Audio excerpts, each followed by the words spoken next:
Okay, time for a new video, and whether you are somebody new to my channel or you are returning to my channel, it is greatly appreciated. As always, I'm filming this video in one go, so if I stumble over my words going forwards, I apologise in advance, and I should also apologise in advance if the quality of this video is pretty poor, if there's any lag, anything like that at all. Sadly, it cannot be helped, and hopefully it is not too much of an issue for you. So, at the time of recording this video, it is the 13th of February, and Eurovision 2020 in Rotterdam in the Netherlands is just a few months away, and many countries' national finals are underway. In just a few days, Lithuania will be picking their entry for the upcoming competition, Norway too. Iceland's national final is underway, Estonia's Eesti starts tonight, I believe. Belgium's song is revealed over the next couple of days, next Monday I believe. France's entry is going to be released as well. There's so much going on. But in this video I will be focusing on Sweden and of course their massive selection process, Melodifestivalen. We are about halfway through it. We've had two semi-finals, we have two more semi-finals, the second chance round, and then the final to go. And before I get into listening to 1 minute long snippets of the 7 songs involved in the third semi-final of this year's Melfest, I just want to give you my brief thoughts on semi-final 2, which was last weekend on the 8th of February 2020 in Gothenburg. As always, let me know your thoughts. I have some brief notes here to make sure I don't forget anything. So the song that finished 7th, unsurprisingly, was Miraklernas Tid by Jan Johansson, the 1995 Swedish representative, stepping in for Thorsten Flink, who was disqualified, of course. I think I was a little bit harsh on this song coming into last weekend's show. I was expecting it to be something quite awful, but really it wasn't at all. I thought Jan did a pretty good job, quite static in terms of the performance, but this was not a flashy number, so it sort of made sense that he was just standing there not moving about too much. A little bit cheesy, very dated, sounded a little bit like a Christmas song, which is no bad thing, very simplistic. It was never going to do well. I think Jan himself knew that he stood no chance really of finishing in the top 4. He wasn't disgraced though. I thought it was a really nice, charming song and an alright performance, nothing else really to say about it. He did manage to get 501,335 votes, which is pretty impressive if you ask me. The song that finished 6th was the Melfest veteran herself, Linda Bengtzing, with Alla mina sorger, All My Sorrows. Now, I've liked most of Linda's entries in the past, and I liked this one as well. I thought it was a really terrific performance, very strong stuff, quite a lot of blue lighting, and there were these sort of light-up poles on stage, for want of a better term. Linda gave it her all, good energy, she was in red. And she was really owning the stage. She knew what she was doing. She's done this so many times before. I thought it was really, really strong overall. Quite a catchy song. When I saw the title of this entry, I assumed it was going to be something quite slow-paced, but not the case. This was a fairly up-tempo number. And yeah, not much else to say about it. I think it was always going to struggle in this semi-final, but it's really not that bad a song at all, and it was a pretty good performance.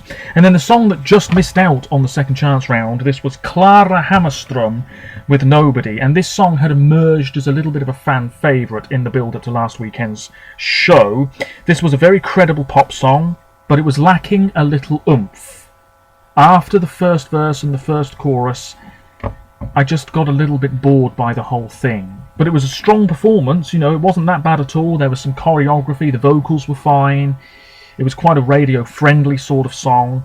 But at the same time, I just feel as though I'd heard it a million times before, and maybe that was the attitude in Sweden as well. It was just lacking that little extra kick to see it progress.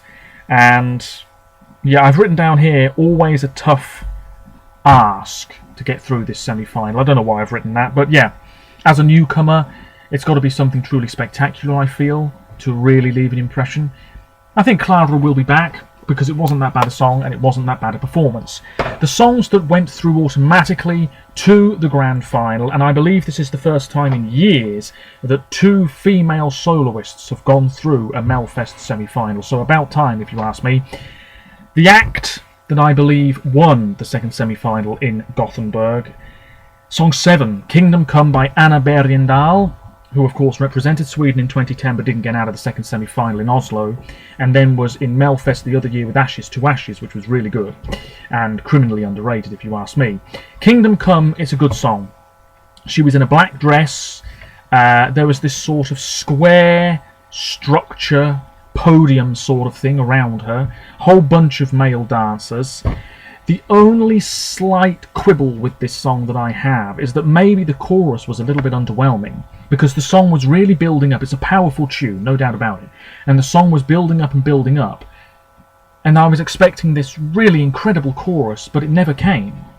Let me know your thoughts on that. I just thought that the whole song was really good, but I don't think it's going to win Melfest, purely because I think the chorus is a little bit disappointing. And it wasn't the most vibrant and colourful performance either, but she really sang well. Really good stuff.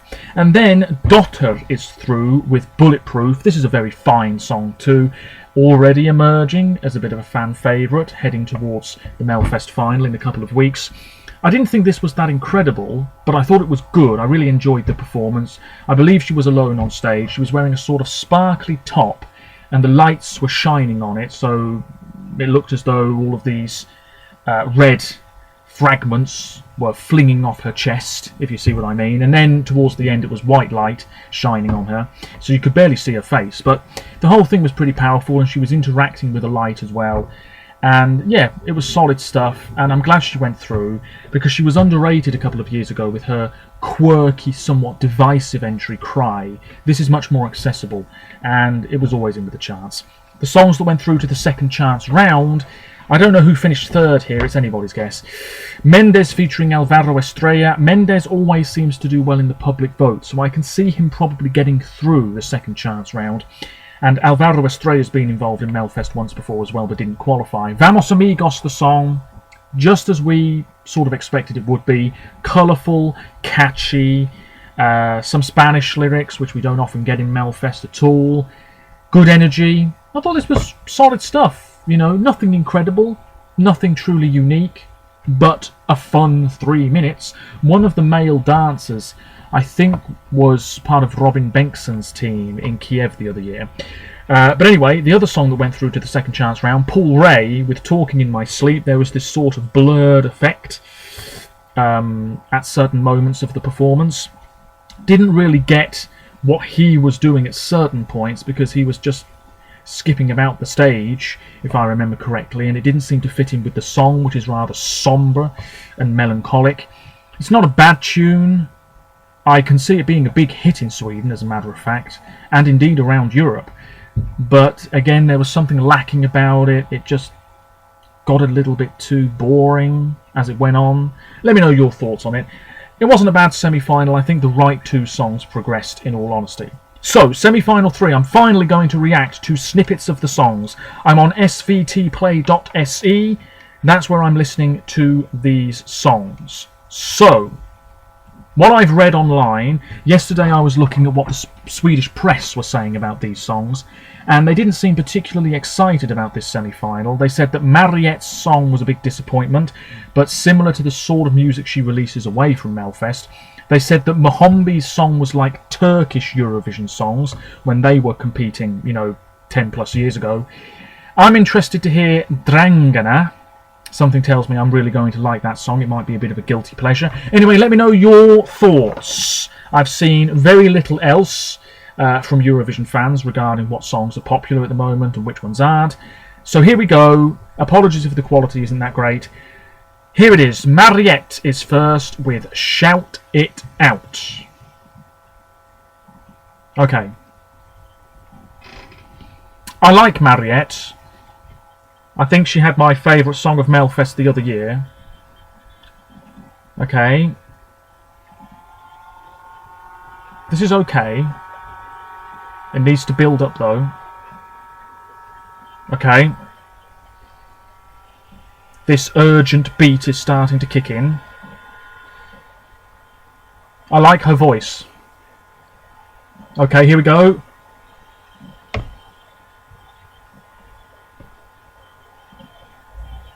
Needs a bit more power.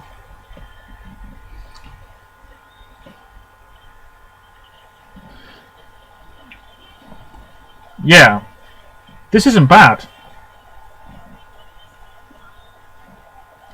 But it does sound similar to some other songs I've heard in Melfest over the past few years. Maybe not the most imaginative melody, but I like the way it built up, and the chorus isn't bad, and I like her voice. But the staging's going to have to be something truly spectacular, because otherwise Mariette is not going to do that well in the final. She will make the final, I'm pretty sure about it. So yeah, not bad, but not quite strong enough to do really well this year. Let me know what you think. Song 2 is Alvin Jonsen. Now, he's been involved in Melfest before.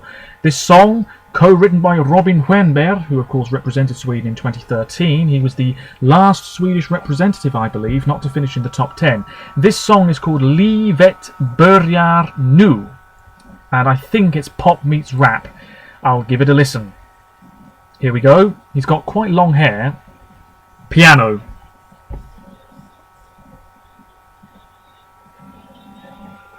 He's sort of doing that thing where it's like talking and singing at the same time here. If you see what I mean.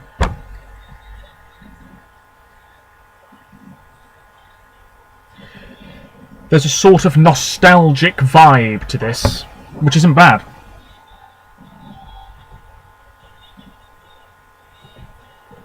Yeah, this isn't bad. I don't mind this.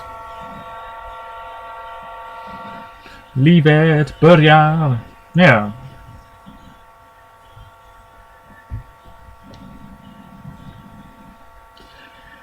It's not, again, that original maybe, but I quite like that. Yeah, that's not bad at all. That's in with a really good chance of at least making the second chance round. Let me know what you think. Song 3. Where the hell is song 3? Here we are. Piga och dräng. Now, I don't know what this translates as. It might be a sort of slang term for girl and boy, maybe. I don't know. Drängarna are the act, a Swedish rock-pop dance band that was formed in 1995, so hugely experienced, but this is their Melfest debut. Jimmy Jansson is back as one of the co-songwriters, and he is a sort of Melfest veteran as well when it comes to being a songwriter. Let's give it a listen. Apparently this is very catchy. Here we go, all-male group. Accordion. Okay, here we go. Oh. Okay. Stop right there. If you're familiar with the band Dropkick Murphys, a band that I quite like, this sounds like the Swedish version of them, which is no bad thing in my opinion. Yes, there's a sort of Celtic whiff to this. Yeah, it's catchy. It's not a song you can take too seriously. But I have to say, this is standing out more than the previous two. People will vote for this in big numbers, so don't underestimate its chances. Oh yeah! This is good! Oh yeah! This is not bad, but it's not great either. That's the thing. Can see it in the final. Maybe not directly to the final, but I can see that doing quite well. Oh yeah, that's not bad. It really isn't. It really isn't. Song 4, now I believe this is the sort of wild card entry. I believe this is the woman who sort of won the pre-qualification round thing that they have in Sweden. It's Amanda Asa, and the song is called Late. So here we go. Okay. Immediately seems quite low-key. Oh no. I stand corrected. It's starting to build up a little bit.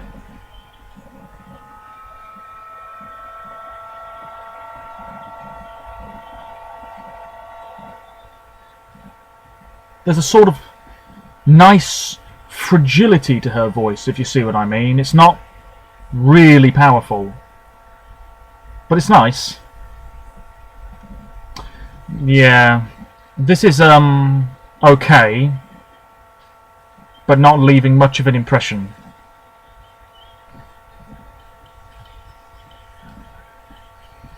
It's a very safe song. Can't see this finishing in the top 4 at all. Yeah. Pleasant enough, but unlikely to get enough votes to progress. That's all I can say about that. Song 5 is Aniston Demeanor. Now, he's been involved before, and I must apologise, because when I was reacting to the Melfest lineup, I said that Anis was a she. And that's because when he was in Melfest before, he was teamed up with a girl for the duo. And I just got a bit confused. Aniston Demeanor is a he, and the song is called Vem som oss. Yes, Vem som oss. Here we go. Again, I'm expecting pop meets rap.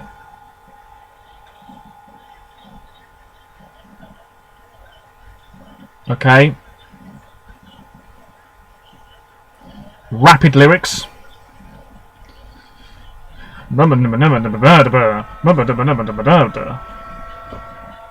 Yeah. Yeah, I'm not massively into this.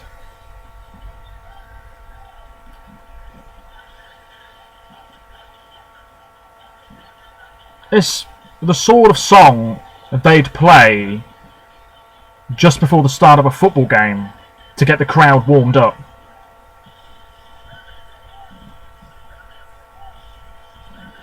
It's fairly catchy, but it's not remarkable, in my opinion.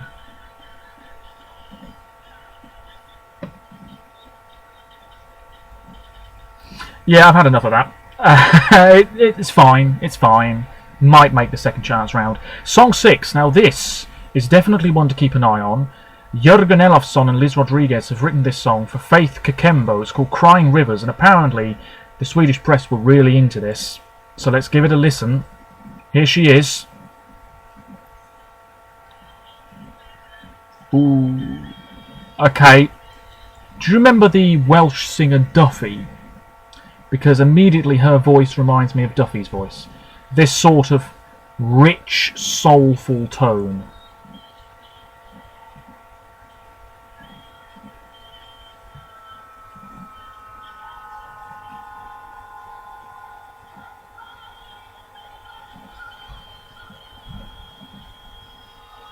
Yeah. This is nice. But is it going to stand out enough?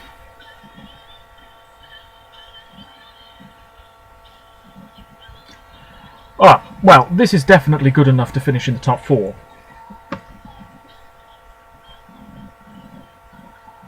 Yeah. This is nice. Quite an emotionally charged song.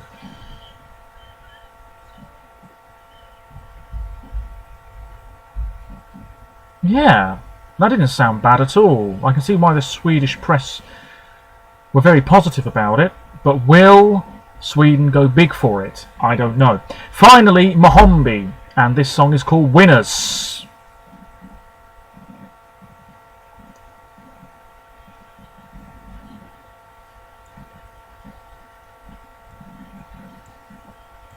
Yeah, quite a low-key verse.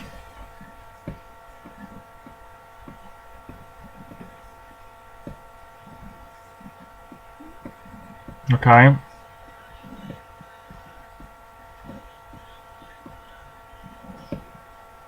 Needs to build up quicker than this. Come on, where's that chorus?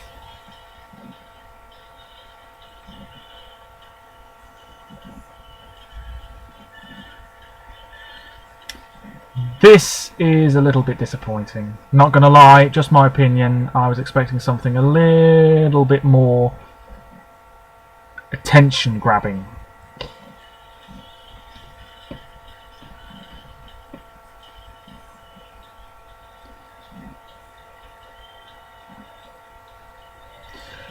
Okay, I've heard enough of that. So that's it. That's it. Those are the 7 songs. Mohombi probably going to win this semi-final. It's not a bad song, but it's not super amazing in my opinion. Mariette will probably go through with him. And then I think Drangana and Faith Kikembo should probably make the second chance round.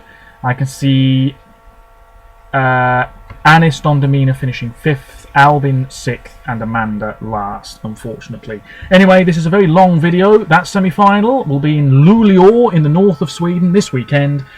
And I'll be back to film more Eurovision 2020 related videos in the near future. So many songs are coming. I can't wait for Belgium. Can't wait for France. Iceland, I'm hoping that Eva goes through, because if she doesn't, that's it. Iceland are cancelled this year. But anyway, let me know your thoughts. Apologies for the quality. That is my sort of reaction to snippets of the semi-final 3 songs of this year's Melodifestivalen. Until next time, thank you very much for watching, and bye for now.